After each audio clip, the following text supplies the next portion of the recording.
Eto, mga bossing, panglima nating topic.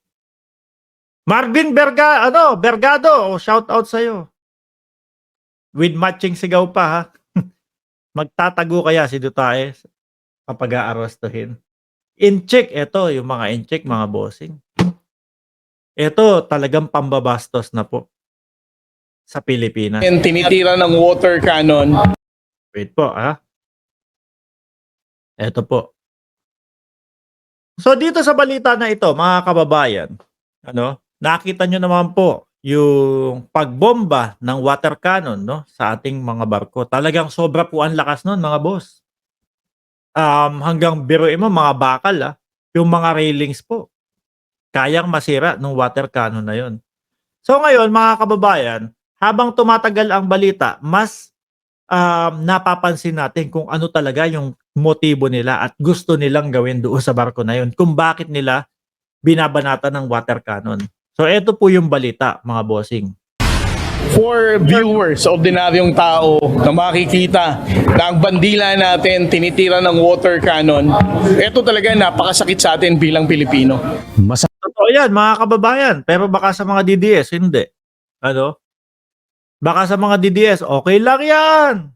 Tela lang naman yan Telang may kulay pula, asul. Pero po mga bossing, itong mga ganitong paghakbang po, ayan si Ma'am Carclea. Shout out po sa iyo, ma'am. Suportahan niyo din po yung channel niyan. Kaloyal, sniper, no to mouth digs. Pero po, sa ating mga Pilipino, mga kababayan, kawalang respeto po ng China yan. Panoorin niyo po mga kababayan Sakit pagmasdan na tinatamaan ng malakas na pressure ng tubig ang bandila ng Ayan po mismo, bandila ng Pilipinas po na nakakabit doon sa mismong barko. Mga bossing. Pro-China pa kayo? Sige lang. Ito, tingnan nyo, ginagawa sa atin. Di ba? Sisira. Tapos sasabihin, sisirain. Si PBBM ang may secret deal sa Estados Unidos. Ay, Diyos ko Lord. Tuloy, Pilipinas sa pinakahuling water cannon attack ng Chinese Coast Guard sa mga barko ng Pilipinas sa Baho de Masinloc o Panatag Shoal. Bagamat ang paniniwala ng PCG, target talagang sirain ng Coast Guard ng China ang communication at navigation equipment ng Philippine vessels. Flag ba talaga ang intentionally na tina-target ng People's Republic of China? Well, we can... Siguro mga bossing, kaya yung flag ang gusto nilang birahin. Dahil po kumbaga, sige, ipakita natin, Ipakita natin na wala itong Pilipinas. Kaya natin babuyin itong Pilipinas. Di ba? Grabe sila, mga bossing. Tapos, I love China. Sino po ba yung mga I love China dyan? Sabi ni Ma'am ICC. ICC pala yun. Kaya po, dapat pala ICC. Nako. Talagang, ako po naniniwala po ako mga kababayan, doon sa 58.3, porsyento ng mamamayang Pilipino talagang gusto na po makapasok ang International Criminal Court. I love Xi Jinping nga daw, sabi ni Diggs. Hindi naman I love Philippines. Nandyan din po yung kaibigan natin na si Dong Kengkoy. Ayan, shout out sa iyo, sir. Daming umattend sa peace rally sa Senate. Ayan po, ngayon po yan, mga kababayan. Ang isinusulong po niyan ay ang pagpapasok po sa International Criminal Court sa Pilipinas, mga bossing. Erwin, sorry na agad. Natuwa lang ako. Nakita kita dito. Ako noon isang araw lang buo. Nagkukwentuhan pala kayo dyan. Hindi ma-open link mo, Cheryl Santa Maria. Mamaya ipopost ko po yan, mga kababayan, dito sa natin, sa community. Ituloy natin ito. Probably say na that would be possible.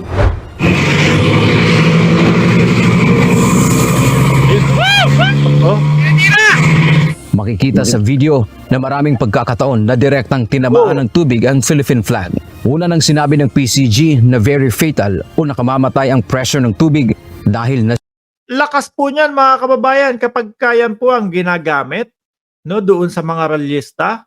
Kapag kayong talagang sila umaabuso na sa pagrarally, mga kababayan, nakita mo tumatalsik yung mga tao Ano pa? Eto pa. Yun, yung sa ano po, sa mga bumbero, kumbaga, ang tanging purpose mo nun, pamatay sunog. Eto siguro, pangganyan din talaga, panira po talaga. Lalo po siguro ito, mga bossing, pag tinamaan kanyang water cannon na yan. Di po ba? Erwin Lopez, welcome. Sira nito kahit ang bakal na railing at canopy ng kanilang barko. Kaugnay nito, pag-aaralan naman ng Department of Foreign Affairs o DFA kung maaari bang ground o dahilan ng panibagong diplomatic protest laban sa China ang insidente ng pagtama ng Tapos sabi ni Roque, ano din, bawian nyo din ng water cannon ang China. Ganun. Tapos pagka binawian, syempre mga kababayan, mag-uumpisa na yung ano nun. Yung sigalot po talaga nun, mga kababayan. Biglang babanat sila Roque niya, no? Kasalanan ni PBBM yan eh. Isinuong tayo sa ano. Isinuong tayo sa giyera. Ibang klase kayo dyan, no? Kaya po ang mamamayang Pilipino, ayaw kayo iboto sa susunod eh. Tingin niyo po ba sa 2025, may tsansa na mananalo si ano, si Roque? Malamang po 'yan. Ano? Tatakbo po 'yan. Si Roque, si si Vic Rodriguez. Ang pinakamalakas po nilang kandidato si Ipe na naman. Si Philip Salvador na naman. Diyos ko po. Iaalay ko ang buhay ko kay Tatay Digong. Hindi po sa Pilipinas, ha? Baka po pag nanalo, hanapin nyo. O kala ko iaalay mo ang buhay mo sa Pilipinas. Rektahan niya pong sinabi kay Tatay Digong. Okay? Kay Tatay Digong. Sama-sama tayong makiisa sa pagpapatalsik kay no comment sa DepEd. Ayan, win or lose gamers. Sa susunod naman po yan, mga kababayan. Sa pangunguna po ni Mami Peng. 1,134 viewers. Mga kababayan, huwag niyo pong kalimutan na i-like, no? Yung 605 likes, dagdagan niyo po 'yan, no? And then, sabihin niyo diyan sa comment section kung pang ilang kayong like. Ayan, salamat po, no? Lakas ng pro-China at makapili ng bansa diretso sa Inidoro 2.0. Totoo 'yan, sir. Ma'am Cecilia Peña. Dahil nasa kanila po yung ano, kiss of death ngayon, mga bossing, no? Pag ikaw na linya na tumatakbo at nadikit ang iyong pangalan sa mga Duterte, olats. Olats. Ang mga nanganganib diyan kung sakaling tumakbo, sila Bato, sila Bato, si Kuya Bongo, ayan, si Vic Rodriguez, taong bayan pa naman din po. Hindi ko sasabihin na wag niyong iboto, pero ako alam ko mga kababayan na kumbaga pipili kayo ng nararapat na iboto at pipili kayo nung talagang alam nyo na maglilingkod sa bansang Pilipinas, mga bossing. Hindi yung maninira, hindi yung kung ano-ano na lang ang gagawin nila para sila ay maupo, no? Sabi ni Jackie Hulog, Sir Mark, pakisabi, kumapit sila sa laylayan ng pantalon ni Ipe. Kapit lang sila.